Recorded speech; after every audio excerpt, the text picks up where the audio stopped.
Hello friends, welcome back to my YouTube channel job search 001। जिन दोस्तों ने अभी तक मेरे चैनल को सब्सक्राइब नहीं किया है वो जल्दी से मेरे चैनल को सब्सक्राइब करें ताकि आप तक गवर्नमेंट जॉब और प्राइवेट जॉब की लेटेस्ट जानकारी आप तक सबसे पहले पहुंच सके। तो आज मैं आपके लिए लेकर आया हूं 5000 से भी अधिक वैकेंसीज़ जो डिपार्टमेंट है food Corporation of India recruitment 2022। तो ले चलता हूं आपको सीधा जानकारी के लिए। तो फूड कॉरपोरेशन ऑफ इंडिया ने जोन वाइज रिक्रूटमेंट निकाली है non executive post in FCI. कौन कौन सी पोस्ट हैं आपको बता देता हूं। JE civil engineering, JE electrical mechanical engineering, steno grade 2, AG3, general accounts, technical, depot, Hindi. तो अलग अलग वैकेंसी का ग्रेड, पोस्ट कोड और जो एज लिमिट है वो अलग अलग है। और सबसे पहले नॉर्थ जोन की जो वैकेंसीज़ हैं वो है जेई सिविल इंजीनियरिंग की। पोस्ट कोड है ए। सैलरी स्केल है जो 34,000 से 1,34,000 रुपये। मैक्सिमम एज लिमिट जो है वो 28 साल है। जहाँ पर टोटल पोस्ट है 22, PWD की एक और एक्स सर्विसमैन की एक पोस्ट जो इसके लिए रिजर्व है। तो जेई सिविल का जो ग्रेड आपको बता दिया। अब जेई इलेक्ट्रिकल और मैकेनिकल का पोस्ट कोड है बी। सैलरी 34,000 से 1,34,000 रुपये। एज 28 ईयर है मैक्सिमम।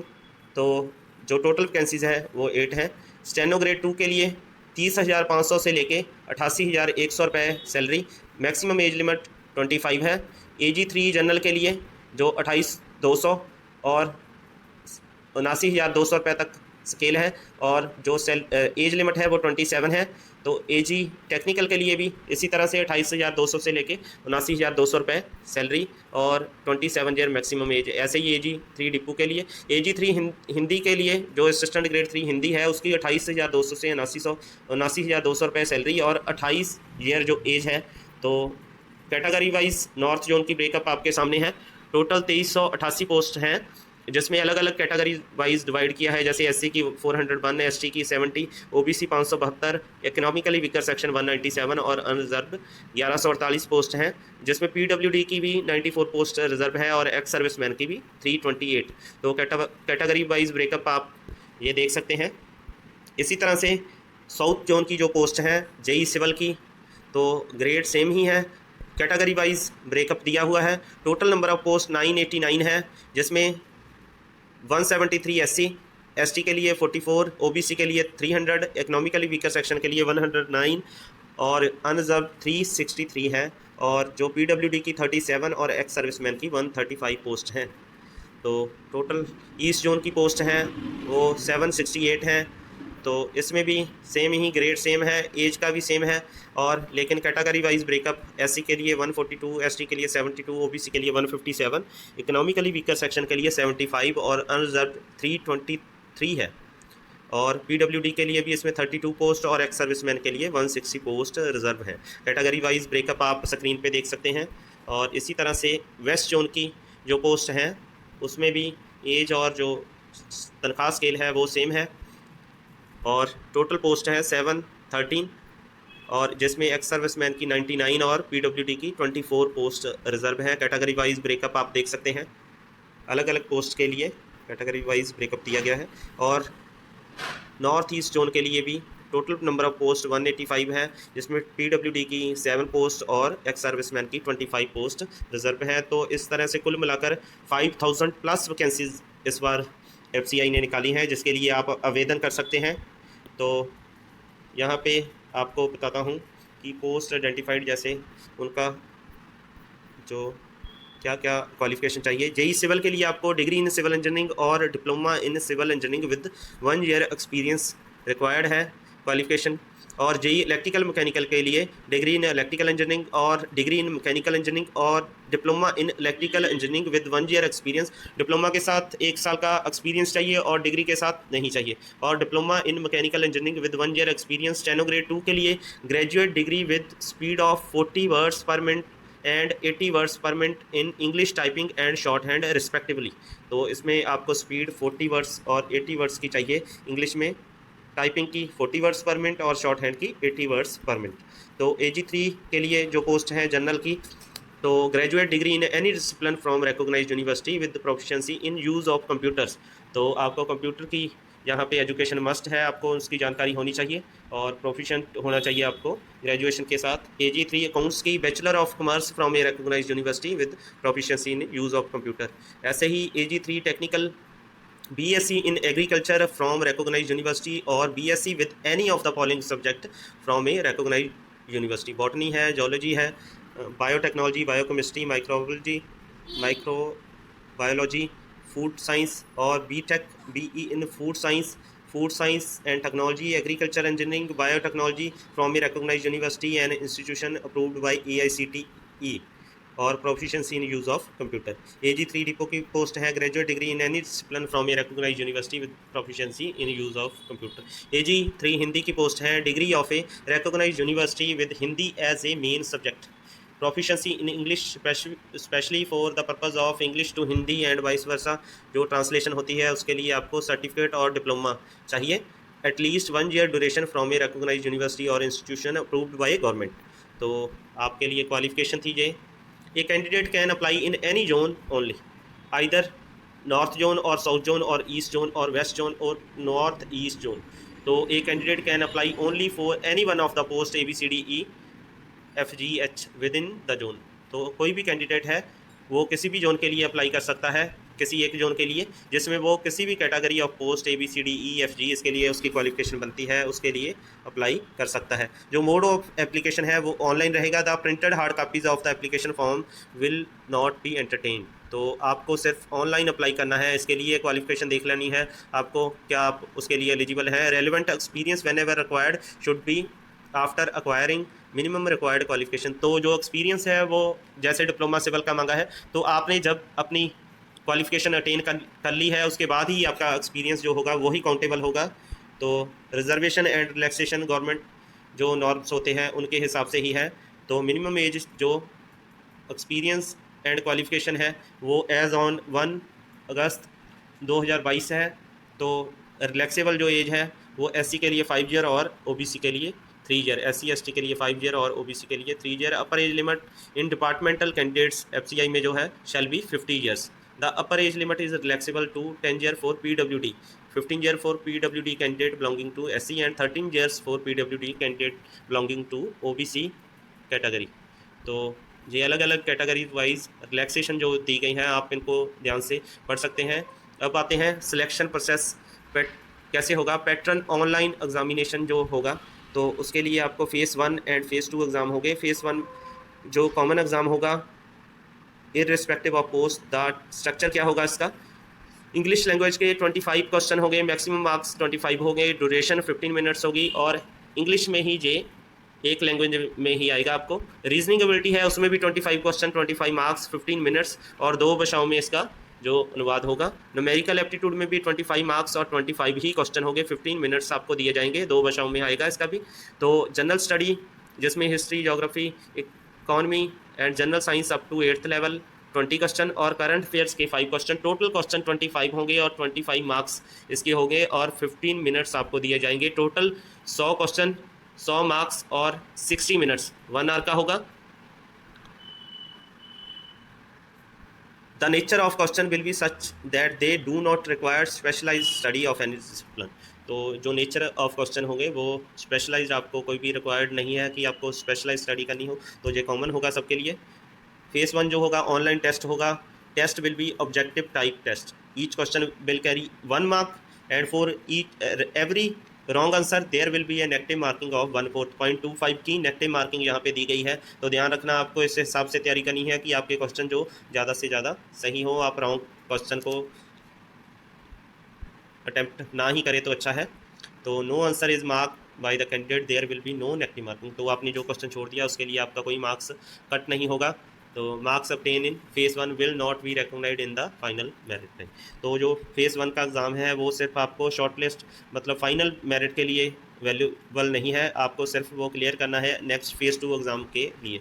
तो जो फ़ेज़ 2 एग्ज़ाम होगा वो JEE सिविल इंजीनियरिंग के लिए पेपर 1 एंड पेपर 2 होगा। Candidate will appear in paper 1 to be followed by paper 2। Online test for paper 1 and paper 2 shall be held in a single sitting only. तो paper 1 and paper 2 shall be held in single sitting only. तो ये single sitting में exam होगा। ऐसे ही JEE electrical mechanical engineering का candidate will appear in paper 1 to be followed by paper 2। Online test for paper 1 and paper 2 shall be held in single sitting only. तो ऐसे ही स्टेनो का जो एग्ज़ाम होगा, candidate applying for the post code C will have to appear in paper 3 ठीक है। तो इसके लिए आपको पेपर 3 के लिए भी अपेयर होना पड़ेगा। Thereafter the candidates will undergo a skill test in typing and shorthand, जो आपको 40 वर्ड पर मिनट और 80 वर्ड्स पर मिनट बताया टाइपिंग एंड शॉर्ट हैंड के लिए, वो which will be qualifying nature. The language of skill test typing shorthand will be in English में होगा जो आपका टाइपिंग टेस्ट होगा। तो the candidate shall be informed about the skill test from website www.fci.gov.in. The final merit for the post of steno grade 2 will be decided on the basis of paper 3 subject of qualifying the skill test. तो AG 3 की post है, paper 1 ही देना होगा। Candidate applying for the post for D will have to appear in paper 1। AG accounts है जो इसके लिए पेपर 1 और पेपर 2 आपको अपेयर होना पड़ेगा। Candidates will appear in paper 1 to be followed by paper 2। Online test for paper 1 and paper 2 shall be held in single sitting only. AG 3 technical है जो पेपर 1 और पेपर 2 के लिए अपेयर होना पड़ेगा, जहाँ पे candidates will appear to paper 1 to be followed by paper 2। Online test for paper 1 and paper 2 shall be held in single sitting only. तो AG 3 डिपो की पोस्ट के लिए पेपर 1 के लिए ही अपेयर होना पड़ेगा। Candidate applying for the post code G will have to appear in paper 1। AG Hindi के लिए भी आपको पेपर 1 और पेपर 2 देना पड़ेगा। Candidates applying for the post H will have to appear in paper 1 and paper 2।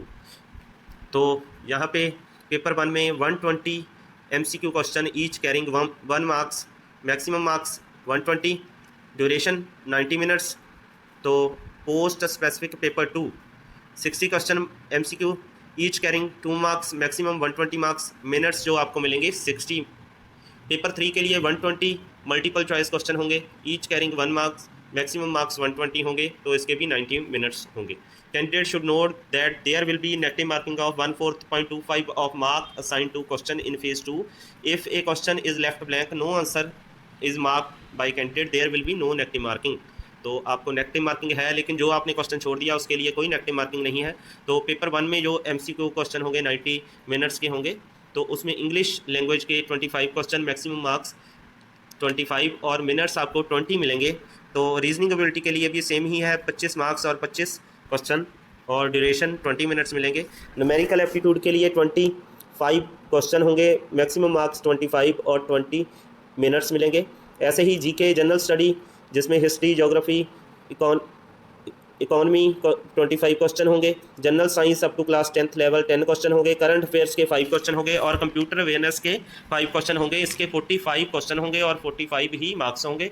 2 भाषाओं में इसका वर्जन आएगा और 30 मिनट्स आपको इन 45 क्वेश्चन करने को मिलेंगे। और टोटल नंबर ऑफ क्वेश्चन 120 है, मैक्सिमम मार्क्स 120 है और टोटल मिनट्स जो आपको 90 मिनट्स मिलेंगे।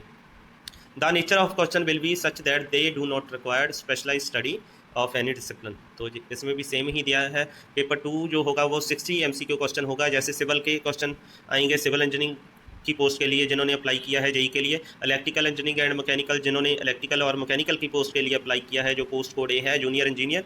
तो ये जो टेस्ट होगा ये post specific technical knowledge of relevant stream होगा। तो और 60 multiple choice question of commerce के होंगे जिन्होंने पोस्ट ई के लिए अप्लाई किया है, असिस्टेंट ग्रेड 3 ऑफ अकाउंट्स। तो ये भी specific technical knowledge of relevant stream के लिए होगा।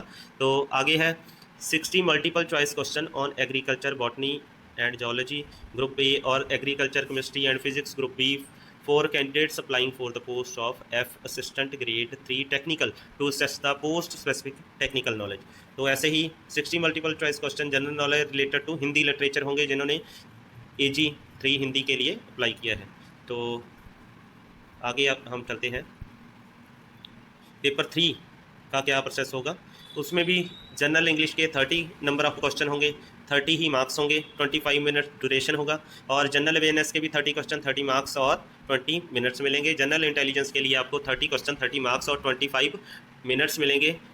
हिंदी और इंग्लिश में इनका वर्जन जो पेपर आपको आएगा। कंप्यूटर अवेयरनेस के होंगे with specific reference to MS Word, Excel, PowerPoint and internet. तो 30 क्वेश्चन है, 30 मार्क्स, 20 मिनट्स आपको दोनों भाषाओं में ये आपको पेपर करने को मिलेगा। 120 मार्क्स और 120 क्वेश्चन और आपको ड्यूरेशन ऑफ मिनट्स 19 मिनट्स आपको मिलेंगे। तो आपको ध्यान रखना है समय का भी, इस हिसाब से ही तैयारी करनी है कि आप इनको कवर अप कर सकें। तो आगे गाइडलाइंस दी है person with disability using A scribe, तो ये आप पढ़ सकते हैं। यहाँ पे स्किल टेस्ट के बारे में दिया है जो स्टेनो की पोस्ट के लिए होगा। तो आप ज़्यादा जानकारी के लिए www.fci.gov.in पे भी देख सकते हैं। डॉक्यूमेंट वेरिफिकेशन जो होगा, the online test and skill test shall be followed by a document verification stage for the candidate provisionally selected on the basis of merit. The number of candidates to be called for document verification may be equal to 3 times the number of advertised vacancy। जो आपकी number of vacancies है उसको 3 से multiply करके जो candidate shortlist होंगे उनको document verification के लिए बुलाया जाएगा। तो आगे डाउनलोड ऑफ कॉल लेटर है, आपको रिपोर्टिंग लेट का है, तो आपको ये पढ़ लेना है, जनरल इंस्ट्रक्शन है। तो आइडेंटिटी वेरिफिकेशन के लिए आपको कौन सा document, PAN card, passport, driving licence, voter card, bank passbook with photograph, तो कुछ आपको जनरल इंस्ट्रक्शन दी है। जैसे no person shall be eligible for initial appointment, जब तक उसकी उम्र 18 साल नहीं है वो जॉब के लिए एलिजिबल नहीं है, must be A Indian citizen. और थोड़ी सी और इंस्ट्रक्शन है, ये आप डिटेल में कर लीजिए। तो आगे आते हैं जो एग्ज़ाम सेंटर है, तो पूरे भारत में ये सेंटर्स अलग अलग आप देख सकते हैं। जैसे पंजाब की बात करें तो अमृतसर, बठिंडा, जलंधर, मोहाली और पटियाला में सेंटर बनेगा, और चंडीगढ़ में चंडीगढ़ और मोहाली, और इसके अलावा अलग अलग जगह की आपको सेंटर दिए गए हैं। इन सेंटर्स से आप अपने फिल कर सकते हैं जो भी आपको नियरेस्ट पड़ता है, जहाँ फिर आप आसानी से वहाँ तक पहुँच सकते हैं। तो रेजोल्यूशन ऑफ टाई केसेस दिया है, जिसमें पहले आपकी क्वालिफिकेशन के मार्क्स देखे जाते हैं, फिर आपकी पहले टेस्ट के मार्क्स, फिर क्वालिफिकेशन के, उसके बाद एज को कंसिडर किया जाता है। जिसकी एज ज़्यादा होती है टाई केसेस में उसको प्रेफरेंस दी जाती है। तो अलग अलग नॉर्थ जोन में दिल्ली, हरियाणा, हिमाचल प्रदेश, जम्मू कश्मीर, पंजाब, राजस्थान, चंडीगढ़, उत्तराखंड और उत्तर प्रदेश को रखा गया है। साउथ जोन में Andhra Pradesh, Karnataka, Kerala, Tamil Nadu, Telangana, union territory of Andaman and Nicobar, island, union territory of Lakshadweep, union territory of Pondicherry रखा गया है। ऐसे अलग अलग मतलब जोन में अलग अलग स्टेट को रखा गया है। तो आपको अप्लाई कैसे करना है, प्रोसीजर फॉर अप्लाइंग ऑनलाइन। सबसे पहले आपको डिटेल गाइडलाइंस प्रोसीजर FCI का पढ़ना है। उसके बाद एप्लीकेशन रजिस्ट्रेशन, उसके बाद फर्स्ट के बाद सेकंड पेमेंट ऑफ फीस, फिर document scan and upload. Candidates can apply only from 6 सितंबर से लेके आपको अप्लाई कर सकते हैं। No other mode of application will be accepted. तो इम्पॉर्टेंट जो आपको नोट करना है, आपको अपनी फ़ोटोग्राफ 4.5 सेंटीमीटर इंटू 3.5 सेंटीमीटर के पहले ही आपको स्कैन करके रखनी है। Signature with black ink, left thumb impression on white paper with black और blue ink, a hand written declaration on a white paper with black ink. Text जो given दिया होगा तो उसको आपको पहले ही स्कैन डॉक्यूमेंट करके रखना है, ताकि आपको बाद में परेशानी ना हो, अप्लाई करने के वक्त आपको ईजी रहे। Signature in capital letters will not B accepted. तो आपको सिग्नेचर है जो वो साइन की तरह ही करने हैं, ना कि कैपिटल लेटर्स में। तो टेक्स्ट भी है यहाँ पे, जैसे I dash name of the candidate hereby declare that all the information submitted by me in the application form is correct, true and valid. I will present the document as and when required। तो ये आपको करके रखना है। तो application fees है जो refundable नहीं है। पेमेंट ऑफ फीस ऑनलाइन 6/9/2022 से आप 5 अक्टूबर 2022 तक कर सकते हैं। Bank transaction charges for online apply will be applicable. तो आपको करना क्या है, www.fci.gov.in पे जाना है, वहाँ पे ऑनलाइन अप्लाई ऑनलाइन पे क्लिक कर देना है। To registered application choose the tab, click here for new registration. तो आपको न्यू रजिस्ट्रेशन, वहाँ पे name, contact detail, email ID, ये provisional registration number and password will be generated by the system and display on screen. तो उस number को आपको याद रखना है, provisionally registration number, and email and SMS indicating the provisional registration number and password will be sent to you। तो आपको ये सेंड कर दिया जाएगा। इसके बाद आपको सेव एंड नेक्स्ट करना है, डाटा जो भी आपने ऑलरेडी सबमिट कर दिया है। तो ऐसे ही आपको completion of registration button, complete registration button जो आप डाटा फिल कर देंगे उसके बाद करना है। The name of the candidate और his father should be spelled correctly. तो इसमें कोई भी गलती नहीं, जैसे ही आपके सर्टिफिकेट है सेम ही उस पर डाल देना है, ताकि क्योंकि बाद में ये ठीक नहीं होगा। पहली बार ही आपको रजिस्ट्रेशन करते समय इस बात का ध्यान रखना है। पेमेंट ऑफ फीस आपको ऑनलाइन मोड से करनी है। तो जो फीस है, any one within the zone are required to submit application fees of 500 रुपये आपकी फ़ीस लगेगी, including GST the payment can be made by using debit card, credit card, internet banking, IMPS, cash card, mobile and wallets, UPI। तो आप किसी भी method से payment कर सकते हैं। SC, ST, PWD and women candidate are exempted from payment of fees. तो इनको कोई फीस नहीं लगेगी, वुमेन कैंडिडेट, PWD, ST और SC कैंडिडेट्स को। इसके अलावा जो एक्स सर्विसमैन है who have already secured employment in civil side under central government in group C or D post on regular basis after availing the benefits of reservation given to ex-servicemen for their employment are not eligible for fees concession और for claiming benefits of reservation under ex-serviceman category. तो जिनको already group C और D की job मिल गई है ex serviceman को, वो फीस रिलैक्सेशन और कैटेगरी वाइज रिजर्वेशन के लिए यहाँ पर एलिजिबल नहीं है। After submitting your payment information, तो आपको पेमेंट करने के बाद वेट करनी है for the intimation from the server. Do not press back और रिफ्रेश बटन। जब तक आपको स्क्रीन पे आ नहीं जाता पेमेंट सक्सेस का, तब तक बैक और रिफ्रेश बटन को प्रेस नहीं करना है। और अवॉइड डबल चार्जेस, ताकि आपको दूसरी बार पेमेंट ना करनी पड़े। On successful completion of the transaction and E receipt will be generated. तो आपको पेमेंट के बाद ई रिसिप्ट जनरेट हो जाएगी। तो आप इस फॉर्म को जल्दी से जल्दी अप्लाई करें, ताकि और तैयारी करके अपना ये सब आपको डिमेंशंस वगैरह अपलोड कैसे करने हैं, डॉक्यूमेंट्स, उसका साइज़ क्या होगा, डिमेंशंस क्या होगी, ये आप स्क्रीन पे देख सकते हैं। ठीक है, तो इसका ध्यान रखना है। प्रोसीजर भी दिया गया है, इसका भी आपको ध्यान रखना है। और अपलोडिंग डॉक्यूमेंट्स का प्रोसीजर भी दिया है, अप्लाई करने का भी दिया है। तो शेड्यूल जो है, submission of online application form along with fees payment will commence from 6 सितंबर 2022 से लेके लास्ट डेट जो है और लास्ट टाइम है जो online application and payment of fees 5 अक्टूबर 2022 है। और जो availability of admit card on website 10 days prior to announced date of examination, से 10 दिन पहले आपको एडमिट कार्ड आप ऑनलाइन डाउनलोड कर सकते हैं। Date of online test will be announced on website www.fci.gov.in। Screen पे आपको www.fci.gov.in। तो जो टेंटेटिव डेट है in the month of January 2023। तो जल्दी से आप अप्लाई करें for the last minute of rush. तो इन्हीं शब्दों के साथ मैं आपसे विदा लेता हूं और उम्मीद करता हूं कि मेरे द्वारा दी जानकारी आपके लिए बेहतरीन साबित होगी और आप इन पोस्टों को अप्लाई करके, मेहनत करके इन पोस्टों पे नौकरी प्राप्त करेंगे। तो फिर मिलेंगे। धन्यवाद। Thank you for watching my channel job search 001। Thanks.